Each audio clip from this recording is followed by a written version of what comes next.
Continuing on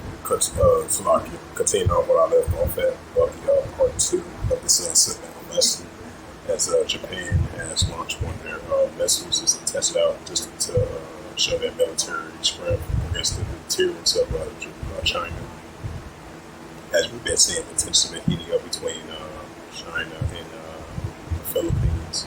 I believe the Philippines are allies with Australia and the Philippines, as we've been having those multiple trilateral meetings between Japan, Philippines, and Australia, as they continue to have their military being deployed over there in the disputed territorial waters, over there in Japan and over there in the disputed territorial waters not too far from the South China Sea. It says Japan is also preparing a missile firing range in an uninhabited the country's easternmost island in the western Pacific, an area where two Chinese aircraft carriers were seen operating together for the first time earlier this month. It says, I think that's the rest of that. Yeah, I think that's the rest of the news article. Yep, so as it says, once again, Japan launches its first missile test on home soil as it looks to bolster its defense capability to deteriorate China. Japan's arm released images of the test of what it took place on Tuesday. The Japan Ground Self-Defense Force via AP source.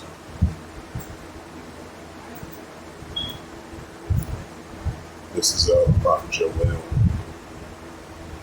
As I mentioned once before, you've been having the rising tension between Japan and Australia and the Philippines versus China over the disputed territorial waters.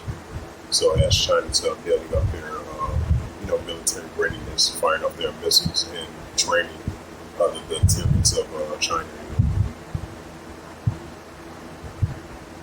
As it was mentioned in that news article, because you've been having aircraft carriers and military carriers been patrolling the area, not too far from Japan and their island region. So that's why I've been seeing rising tension between Japan and China and the Philippines, Australia, and Japan together, going against China to deteriorate them with their military presence. And this is Matthews. I just want to add a side note to that. This is Matthews 24/6. You should hear of wars and rumors of wars, like escalation between these nations, Japan versus China, and Australia, China, and the Philippines versus China.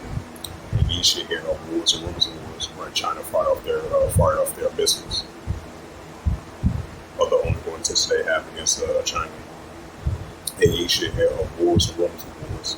See, that should be not trouble for all these things much first come to pass, but it's not yet. Right, wars and rumors of wars. It's going to come to pass, but it's going to not just end the shit. Matthews 24/7. For nation shall rise against nation, and kingdom against kingdom, which goes into Ethnos. But nation shall rise against nation, and kingdom against kingdom. And there should be famines and pestilence and earthquakes in diverse places. And this is the Prophet Joel, chapter 3, and verse 10. It says, beat your plowshares and swords, and plenty us into spears, let the weak stand strong. Rather, let the weak stand strong of their deterrence against China to deterrence their capability.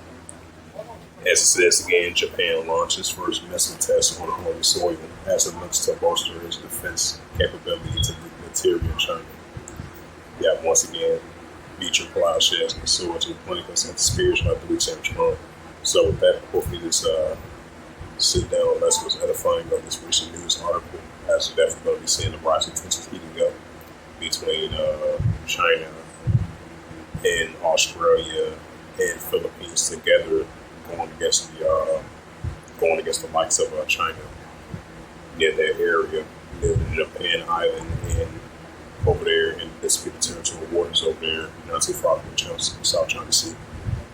So with that, I'd like to give all praises and glory and honor to Yahweh Ba'ashem, Yahweh Shai, Ba'ashem, Wakakadash, and the Heavenly Father, true names Yahweh, and His only begotten Son, Ba'ashem, in the name of Mashiach Yahushua. Those are the true names in the ancient Paleo Hebrew, Damash Wakadash and Tony. I said Barak Thumb to the Elders and Apostles, well, Hakim and Akbar to the next time I would say Shalom.